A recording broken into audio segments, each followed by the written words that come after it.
Merci. Merci. Ça marche ou pas? Merci à toutes et à tous d'être venus ce soir. J'ai un petit peu mis du temps à venir parler devant vous parce que les résultats ne sont pas stables et on est obligé de s'exprimer sur des estimations sorties des urnes. J'ai trop à l'esprit ce qui s'est passé lors du Brexit, où jusqu'à minuit les sondages donnaient le Brexit battu, pour qu'ensuite, vers 3 heures du matin, on s'aperçoive que c'était l'inverse qui s'était produit. J'ai trop à l'esprit l'élection aux États-Unis où jusqu'à 3 heures du matin on donnait Monsieur Trump battu par Madame Clinton. On sait ce qu'il en est advenu. Donc moi je suis prudent sur les estimations qui sont avancées. Je ne pense pas figurer au deuxième tour, bien entendu. Je le regrette. Je le regrette. Simplement, ce que je vois, c'est que d'ores et déjà, il y a certaines évolutions, parce que vous savez comment souvent c'est fait. C'est pour que les responsables politiques s'expriment sur des résultats, et puis ensuite, on va voir à 22 heures, à 23 heures, à minuit, il y a de nouvelles estimations qui, d'un seul coup, bouleversent la donne. Voilà. Je pense que, globalement, les différents sondages me donnent aux alentours de 1% des suffrages, ce qui est, il faut le reconnaître, décevant. Pour celles et tous ceux d'entre vous qui m'ont fait confiance. Ça, c'est exact. Dont acte. Je voudrais quand même remercier 1% des suffrages. On va voir au total le nombre de suffrages que j'aurai obtenus, mais c'est, semble-t-il, quand même aux alentours de 350 000 à 360 000 suffrages.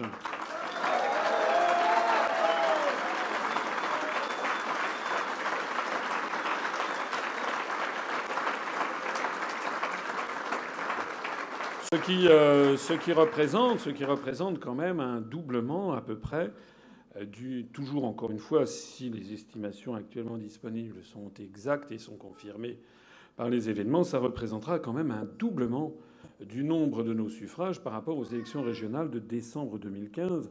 Ça veut donc dire qu'en 1 an et demi, on aura encore une fois doublé nos électeurs, ce qui commence à faire une base électorale réellement stable et qui me met, semble-t-il, largement au-dessus de Mme Arthaud et de Lutte ouvrière, et ce qui devrait me mettre à peu près au niveau de M. Poutou et du NPA. Tout ceci, ce sont quand même des éléments de confort qui doivent confirmer que nous avons progressé. On a quand même beaucoup progressé. Je dirais même sous forme de boutade que je suis celui qui a le plus progressé depuis les élections présidentielles de 2012.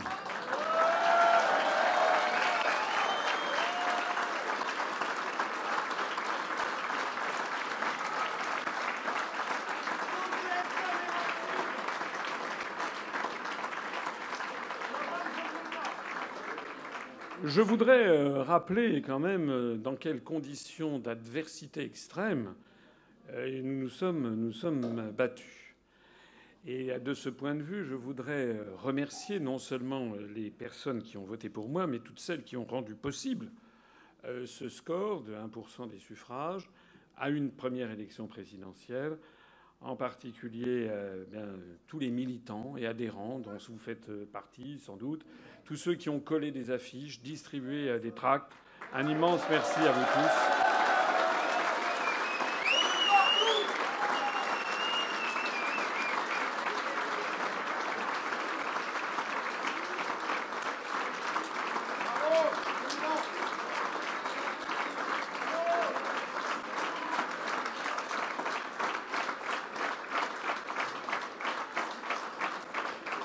Un grand merci également à toutes les équipes, à commencer par l'équipe de campagne nationale qui a fait un travail formidable, aux équipes de campagne au niveau départemental qui ont fait un travail non moins formidable, à tous ceux, à commencer par Enguerrand, notre régisseur, tous ceux qui ont permis ces meetings extraordinaires où nous avons rassemblé des milliers de personnes encore à Strasbourg vendredi soir où il y avait plus de 1000 personnes qui étaient présentes. Un grand merci à toutes et à tous.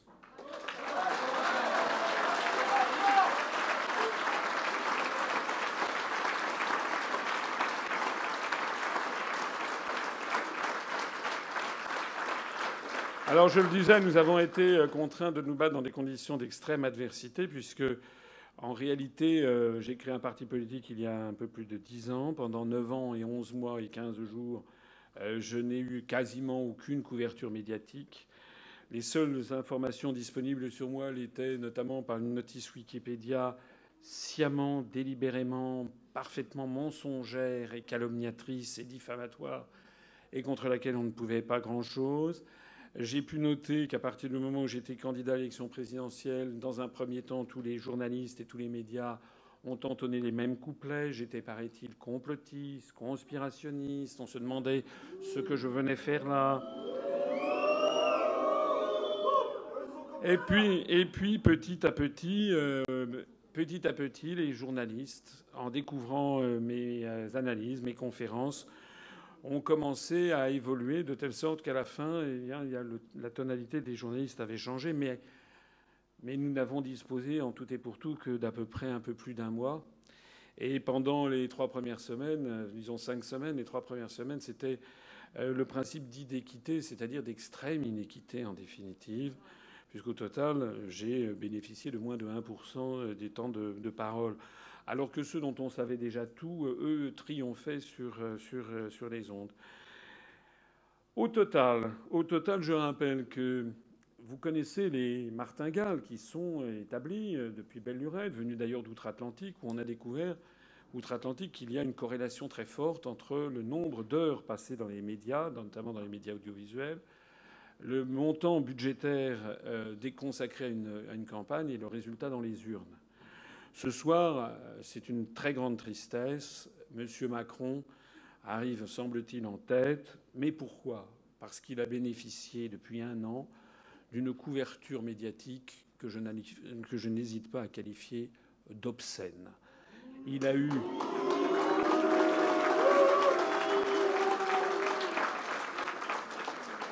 Monsieur Macron, dont je maintiens qu'il est une marionnette de l'oligarchie financière, est en fait poussé par des puissances d'argent qui ont monopolisé l'ensemble des médias à son bénéfice. Pendant de nombreuses semaines, il avait droit à 25, 30, 35% du temps de parole, mais sur des mois et des mois et des mois. C'est la raison pour laquelle, hélas, un certain nombre de Français sont tombés dans le panneau, encore une fois, qui leur était tendu. Je rappelle au passage que, d'après les informations dont je dispose, il semble qu'il aurait consacré, demandé en tout cas, c'était tout comme ça dans les médias, dépenser quelque chose comme 17 millions d'euros pour sa campagne électorale, là où nous avons un budget de l'ordre de 800 à 900 000 euros.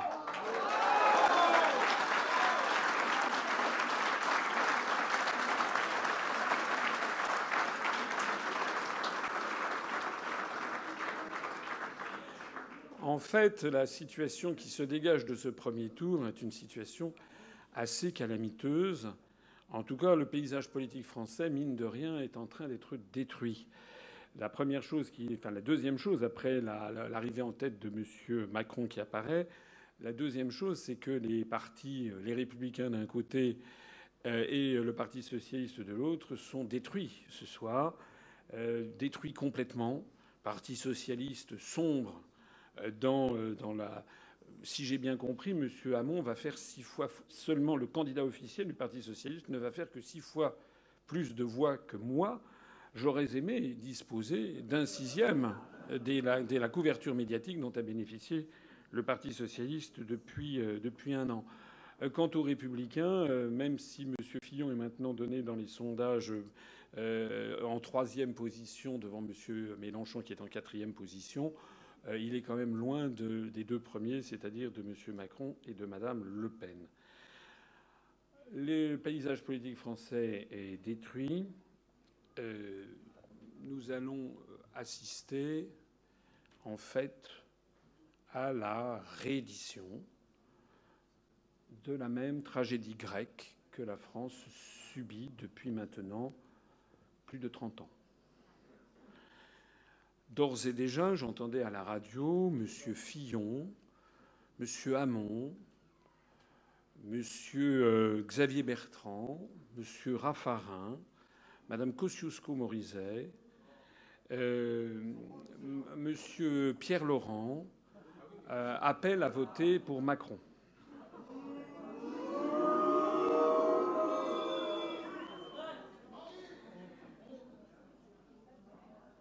On va assister au sketch habituel comme une tragédie grecque.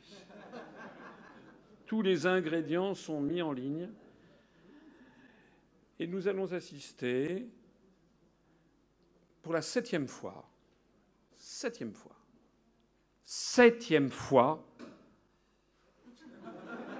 à la défaite d'un membre de la famille Le Pen. Tout le monde le sait, tout le monde a compris ce qui va se passer. Il va y avoir un front républicain, il va y avoir des cris, des hurlements. Probablement, M. Le Pen va sortir d'un chapeau pour dire une horreur, pour bien marquer le coup. Et puis, ça se terminera comme ça. Donc la question qui se pose, c'est de savoir est-ce que les Français vont cette fois-ci comprendre. Est-ce qu'ils vont enfin comprendre ce qui se passe ? Est-ce qu'ils vont comprendre ce qui se passe ou est-ce qu'ils vont comprendre... Vous savez ce qui va se passer, ce que je crains ? C'est que les électeurs de Mme Le Pen nous disent « ça sera bon la prochaine fois ». Pour la 8e fois. Parce qu'ils nous l'ont fait à chaque fois. En réalité, c'est une guerre qui est livrée au peuple français, une guerre de la manipulation de l'information, une guerre de la manipulation des médias. Le débat, d'ailleurs, les vrais débats de fond sur l'indépendance nationale, sur l'explosion à venir de l'euro, ont encore une fois été cannibalisés par une toute petite caste qui a mis la main sur les médias français et qui est en train de détruire notre pays. Je rappelle que M. Macron a un programme auquel se rallient Alain Madelin, Robert Hue, Pierre Laurent, Monsieur Fillon, Monsieur Juppé aussi, Monsieur Bayrou, Monsieur Hamon, etc. Ce programme, je l'ai présenté à la presse de nombreuses fois. Jamais ils ne l'ont rappelé.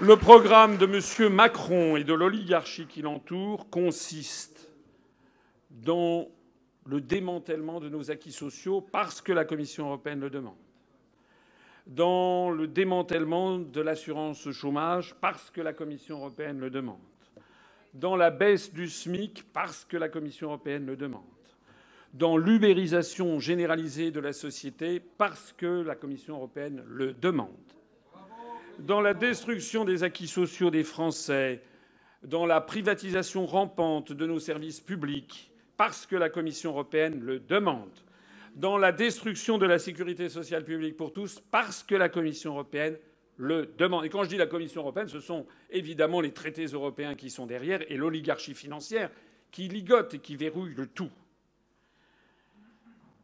Nous allons, avec M. Macron, je rappelle comment M. Macron, qui n'a aucune expérience en matière internationale, avait pris note du bombardement de la Syrie par M. Trump il y a quelques jours. D'ailleurs, on n'en parle plus de cette affaire, vous avez remarqué. Ça veut dire que M. Macron est quelqu'un qui est capable d'entraîner la France dans un conflit nucléaire avec la deuxième puissance mondiale si nécessaire, c'est-à-dire avec la Russie.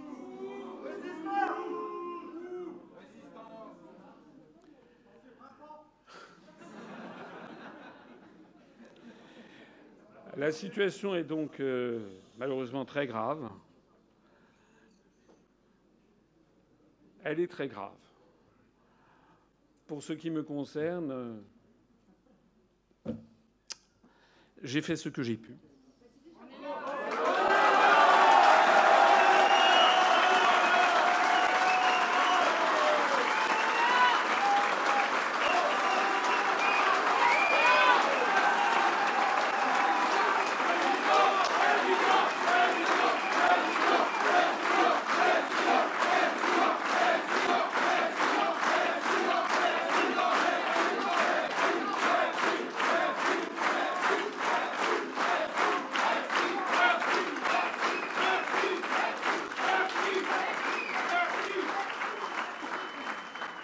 J'espère que tout simplement le temps va faire son œuvre. En fait, j'ai donné.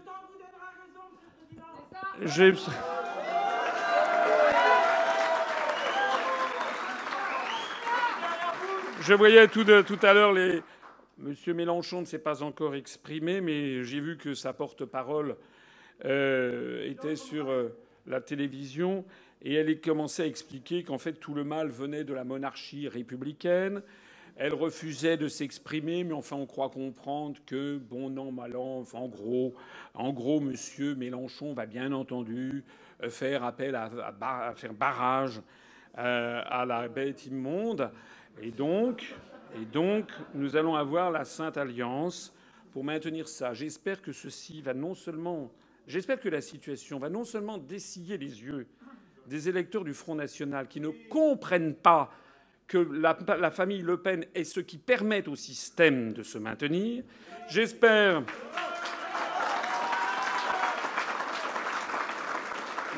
que cette situation va également dessiller les yeux des gens qui ont fait confiance à M. Mélenchon, mais M. Mélenchon qui jamais, d'ailleurs sa porte-parole ce soir à la télévision, n'a pas prononcé une seule fois le mot de Europe, et M. Mélenchon qui jamais n'a présenté à ses troupes le rapport des grandes orientations de politique économique.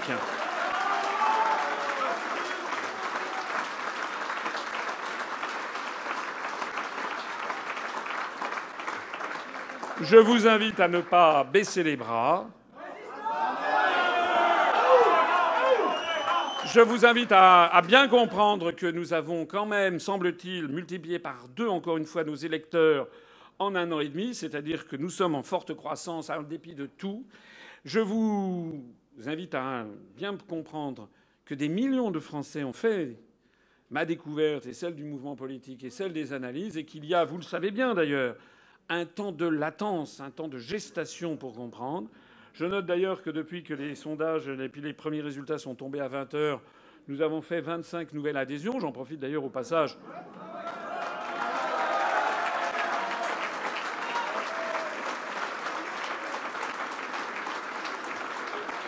J'en profite d'ailleurs au passage pour signaler que nous avons franchi le cap des 26 000 adhérents hier.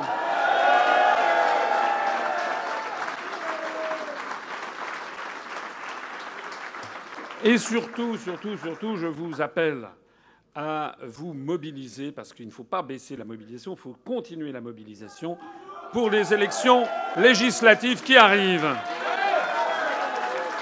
Nous allons présenter des candidats dans les 577 circonscriptions. J'espère qu'aucun brave qui a été investi ne va vouloir baisser les bras parce que nous avons une petite déception.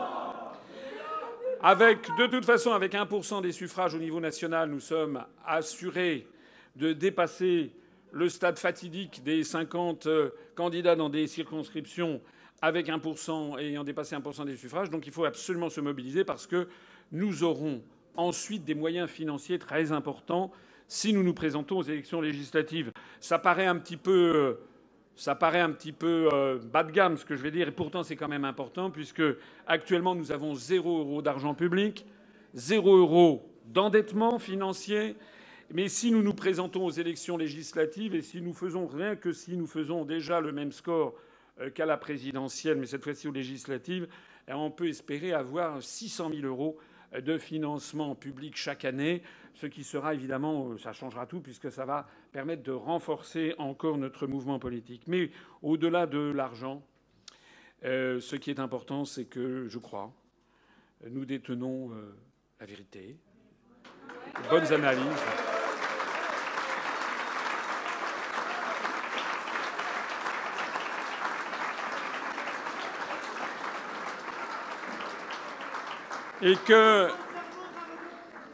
Et que si M. Macron est élu, les Français, très rapidement, vont découvrir qu'il applique ce programme. Je vous invite à le faire comprendre, à le faire connaître à tout le monde. Je vous invite à faire comme j'ai fait l'autre jour sur France 2, c'est-à-dire que nous, on est là pour le déchirer.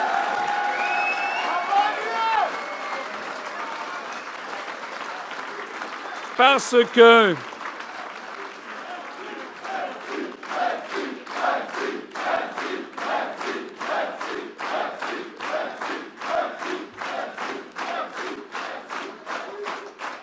que nous avons raison, le temps va agir en notre faveur, puisque nous ne sommes plus du tout ce que nous étions avant l'élection présidentielle. Désormais, nous avons atteint une notoriété nationale. Désormais, dans la rue, il y a 60-70% des gens qui me croisent, qui me reconnaissent. Et donc, ça veut dire que des millions de personnes, en ce moment, sont en train de découvrir nos analyses. C'est ça qu'il faut comprendre. Et je suis absolument convaincu que nous allons pouvoir améliorer notre score aux élections législatives, parce qu'il faut avouer qu'une des raisons pour lesquelles nous avons ce résultat décevant, c'est parce qu'un certain nombre de Français ont cru voter utile. Ils se sont dit nous avons fait l'objet de campagnes constantes. Moi, j'ai vu des gens qui me disaient mais de toute façon, vous allez faire 0,5, donc je vais voter utile, je vais voter pour Mélenchon. Voilà. Je vais voter pour un tel ou un tel. En réalité, c'était pas utile, c'était totalement inutile. Aux élections législatives, le même réflexe n'aura pas lieu, donc je pense que nous allons développer encore nos voix.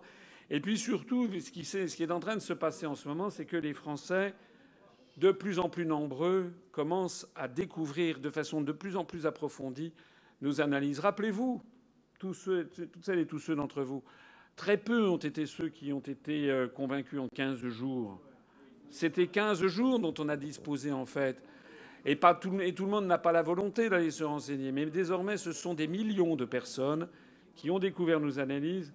Et parmi elles, des centaines de milliers de personnes qui vont aller se renseigner dans les semaines, les mois, les semestres qui viennent. Ça sera ici ma conclusion. Je voudrais dire que, pour ce qui me concerne, je ne donnerai aucune consigne de vote.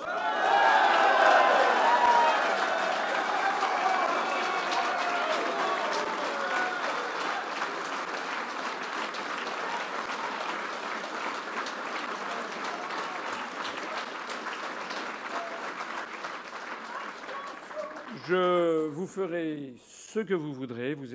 Moi, je prends les Français pour des gens intelligents. Vous ferez ce que vous voudrez. D'ailleurs, vous n'avez pas besoin de moi pour le faire. Et c'est heureux. Ce que je sais en tout cas, c'est que Macron, c'est l'horreur. Quant à Mme Le Pen, comme vous le savez, non seulement c'est un mouvement qui stigmatise constamment une partie de la population, mais je vous rappelle qu'elle n'a jamais proposé de sortir de l'Union européenne par l'article 50. Donc, vous ferez ce que vous voudrez. De toute façon, je crains hélas que la France ne connaisse de plus en plus de mauvais jours. Je crains que la France ne continue à s'enfoncer. Je crains qu'effectivement qu'elle ne s'enfonce dans le chaos. Face à cette évolution, en tout cas, vous pourrez compter sur moi. Vous me connaissez, avec mon honnêteté, ma sincérité, ma droiture et ma rectitude. Je pense que notre rectitude collective, notre droiture, le fait que nous disons toujours la même chose et que nous faisons toujours ce que nous disons va finir par nous servir. Je vous donne un grand merci à tous. Je vous demande de vous mobiliser pour les élections législatives qui arrivent. Et puis, je terminerai en vous disant à tous, vive la République et vive la France.